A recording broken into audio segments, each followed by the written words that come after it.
আমরা দেখি বাংলাদেশে কোনো খেলোয়াড় যদি আসে তার নিরাপত্তার অভাব হয় না, তার সংবর্ধনা, স্বাগতম, ইস্তেকবালের আকাশপথ, জমিনপথ, ডাইনে বামে সামনে পিছে অভাব হয় না। একটা নর্তকী আসলে তার নিরাপত্তা থাকে, একটা পাশে কুজ্জার সে আসলে তার নিরাপত্তা থাকে, গায়ক গায়িকা, নায়ক নায়িকা তার নিরাপত্তা থাকে।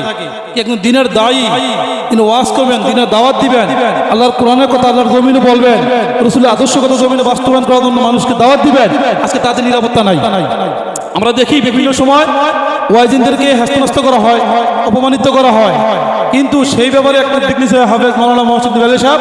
ওনার এই উদ্যোগকে আমি আমার পক্ষ থেকে স্বাগতম জানাই এবং সারা বাংলাদেশে সংগঠন সংগঠিত হয় এবং সুপ্রতিষ্ঠিত হতে পারে এবং এই ইকরামুল ওয়াইজিন যারা ওয়াজ করতে আসবে তাদের সর্বদিক দিয়ে সহযোগিতা করতে পারে এই সংগঠনের মাধ্যমে।